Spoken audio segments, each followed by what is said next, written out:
Voltar a falar do caso da geladeira a partir de agora, e assim vamos fazer durante algum tempo aqui no nosso programa, porque você tem muita dúvida. Você mandou para mim algumas perguntas através das minhas redes sociais. Antes de responder por lá, eu vou responder por aqui. Lembrando, gente, que a principal informação, eu vou aqui na 1 com o Kesley.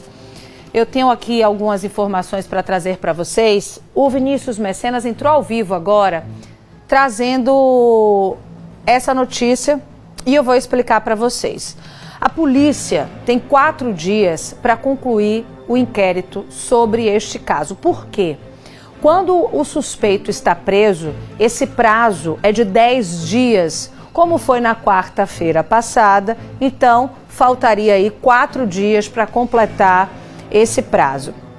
Esse prazo pode ser prorrogado. Então, a polícia pode dizer depois disso que, olha, a gente vai precisar de um pouco mais de tempo, principalmente se o laudo pericial, se o Instituto Médico Legal ainda não tiver essa informação, a identidade dele, a identificação daquele corpo, se de fato é do Celso Adão Portela. Então, não tendo essa resposta, a polícia, de alguma forma, pode pedir para prorrogar este prazo de 10 dias. Lembrando que um prazo para o inquérito policial normalmente é 30 dias, mas se o suspeito estiver preso, aí, de fato, esse prazo é de 10 dias. A Lídia segue internada no Hospital de Custódia, no bairro América, aqui em Aracaju. E quem é o Celso Portela, gente? Hoje eu tive algumas outras informações em relação a ele. Eu conversei por telefone com uma sobrinha dele, ela lá de onde ele é natural, do Rio Grande do Sul. Ela confirmou para mim que ele de fato tem 4 filhos, uma mulher de 47 anos e outras 3. Esta mulher que ela se refere é que a que eu trouxe aqui em um comentário no Facebook, uma postagem dele em 2016, em que ele faria uma brincadeira, dizendo que estava morto, e depois disse que é brincadeira, que aquilo ali era só para chamar a atenção dos familiares. Ela citou para mim essa postagem, diz que toda a família desconfia que não foi ele que fez essa postagem. O Celso Adão Portela, gente, é escritor, jornalista, advogado.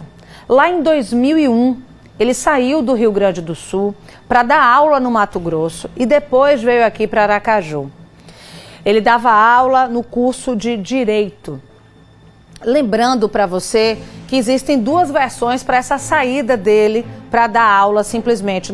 A motivação não seria apenas trabalho, mas ele não estaria bem depois da morte da mãe, e há uma suspeita, e essa informação não foi confirmada ainda com os familiares. É uma informação que a gente recebeu através de pessoas que moram lá, que existiria uma briga de herança.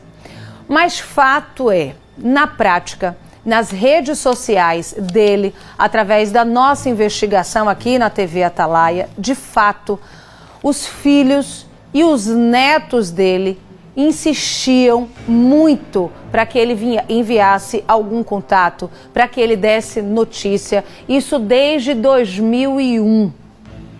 Então, só para retomar aqui essas informações para vocês em relação a ele. A sobrinha dele pede que não se mostre a foto dele morto. Ela faz um pedido assim muito desesperado de que a família não aguenta mais receber essas fotos. Essas fotos infelizmente viralizaram. A gente, é claro, tem mostrado aqui a foto borrada, mas ela fala que infelizmente muitas pessoas não estão tendo esse cuidado. Ela pede, né, para que a imprensa de forma geral, rede social, as pessoas se atentem para isso. Ela falou pra gente também que enquanto não tiver esse reconhecimento do corpo através do Instituto Médico Legal aqui de Sergipe, que os familiares não vão vir até aqui. Por lá já foi feita a coleta do material genético de um sobrinho de Celso. E isso é muito fácil até de se fazer.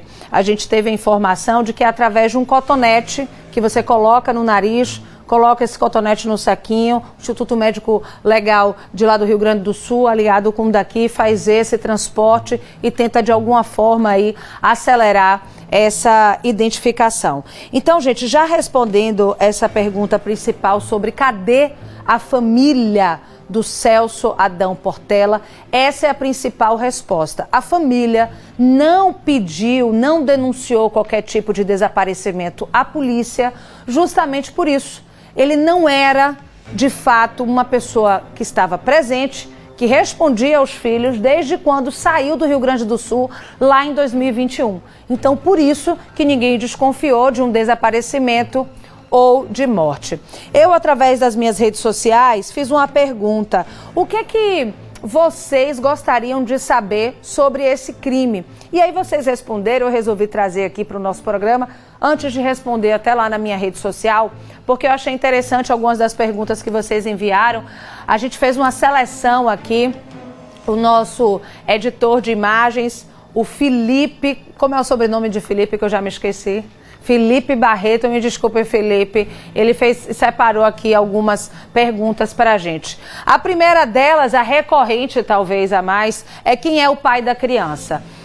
A situação em que essa criança foi encontrada, relembrando, era uma ordem de despejo, o oficial de justiça tenta entrar na casa, a Lídia dos Santos impede, tenta tirar a própria vida. E todo mundo se perguntou, né?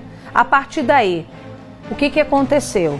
Eles encontraram uma criança mexendo no celular, uma criança de 4 anos de idade, que é, de fato, a filha da Lídia. E lembrando, gente, essa criança não tem qualquer relação com o Celso Adão Portela, até porque ela tem 4 anos de idade. E de acordo com Lídia, a morte dele foi em 2016, ou seja, há 7 anos atrás. Então, a relação entre Celso e a criança não existe, porque essa criança tem 4 anos e ele teria morrido há 7 anos, de acordo com o depoimento da Lídia. Esta criança, de acordo com a polícia, foi totalmente preservada da imagem da mãe tentando tirar a própria vida e toda a confusão da ordem de despejo. O que aconteceu nesse momento em que todos entram num apartamento e se deparam com aquela criança mexendo no celular de 4 anos de idade? Imediatamente, ela foi encaminhada para o Conselho Municipal da Criança e do Adolescente, onde recebeu ali os primeiros cuidados. E a mãe dela, a Lídia dos Santos, conseguiu verbalizar naquele momento em que a polícia entrava junto com o oficial de justiça. Ela conseguiu dizer ao policial o nome de uma pessoa para levar a criança. Essa pessoa é tia de Lídia. Então, imediatamente após essa criança ter esse primeiro atendimento com o Conselho Municipal da Criança e do Adolescente, essa criança ficou aos cuidados da tia de Lídia, onde está até o momento. Questionamos sobre a saúde mental desta criança, convivendo nesse ambiente, com lixo para todo lado. O que a advogada de defesa da Lídia nos respondeu é que essa criança sempre foi criada nestas condições. Então, ela não estranhava a situação da casa, meio que ela já estava acostumada. Eu perguntei a alguns psiquiatras se isso é possível, se uma criança pode se acostumar, se a criança não tem algum sofrimento mental, não poderia ter, e eles me confirmaram que se ela vivia em um ambiente assim desde que nasceu, que era possível de fato que ela não tivesse nenhum transtorno ou nenhuma consequência. Lembrando que a criança estuda em escola regular e, de acordo com os vizinhos, andava de fato bem arrumada.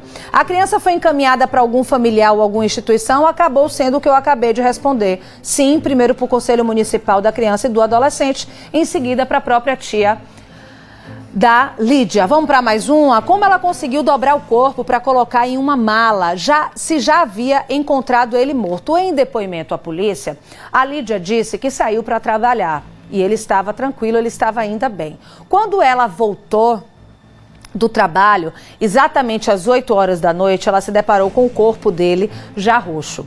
De acordo com ela, à época, ela tinha 30 anos, Lídia 30 anos e o Celso 73. Eles já tinham 8 anos de relação. Eles começaram a namorar em 2008. E que em 2016, nesse fatídico dia, de acordo com ela saiu para trabalhar. Quando voltou às 8 horas da noite, ele estava no quarto, morto e já roxo. Ela, auxiliar de enfermagem, disse em depoimento à polícia que ficou desesperada, não sabia o que fazer, porque ela acredita que pela pouca idade dela em relação a dele, podiam pensar que ela tinha algum tipo de culpa. Então foi aí que ela decidiu colocar o corpo dobrado na mala. Então o corpo não foi esquartejado, o corpo foi dobrado e colocado na mala. Como ela conseguiu colocar? Ela revela que o corpo ainda não estava rígido. Então por isso ela conseguiu fazer essa movimentação aí de colocar na mala. A outra pergunta, como está a criança que foi resgatada do apartamento? Essa também respondi agora há pouco, é a principal pergunta que vocês fazem, que é sobre a criança de 4 anos. Ela está sob os cuidados da tia de Lídia e a Lídia pergunta o tempo todo sobre essa criança, né? Os psicólogos, os psiquiatras que estão acompanhando ela no hospital de custódia sempre falam isso, a preocupação que ela tem. Inclusive a Lídia deixou uma carta, né, para a filha no sábado, dias antes desta ordem de despejo, já desconfiando que isso podia acontecer. A família do senhor morto não prestou BO pelo sumiço, foi o que eu expliquei em relação à minha conversa com a sobrinha do Celso Portela por telefone hoje. Ela disse que a família sempre tentou contato com ele desde quando ele saiu do Rio Grande do Sul em 2021, muito antes da morte dele, que seria em 2016. Mas ele evitava contato, ele não respondia as mensagens, ele sequer conhece os netos. Então ele saiu de 2021 e meio que pareceu que queria esquecer a família do Rio Grande do Sul. Isso foi uma dor para todos, é uma dor para todos que tentaram contato, principalmente para a filha dele, a mulher, né, que hoje tem 47 anos, é a que está mais abalada, porque era a que era mais próxima, que tinha mais intimidade com ele, a que sentiu demais a falta dele quando ele saiu de lá do Rio Grande do Sul, mas ela fala, né, que foi sem sucesso essa tentativa de contato. Já se sabe a causa da morte, essa é a principal pergunta. Esta pergunta ainda não tem resposta. Ninguém sabe como Celso Portela morreu. Isso só a investigação vai poder mostrar pra gente. São 6 horas e 36 minutos, temos algumas outras perguntas. O advogado também vai falar, vai explicar pra gente o que é que pode acontecer com a Lídia dos Santos, porque se existir, o advogado já está aparecendo na sua tela, o Davi Guimarães, ele vai explicar pra gente. E se conseguir uma comprovação de que Lídia tem transtorno mental, que ela não estava em sã consciência quando ocultou esse corpo, o que é que pode acontecer com ela? Ela responde liberdade?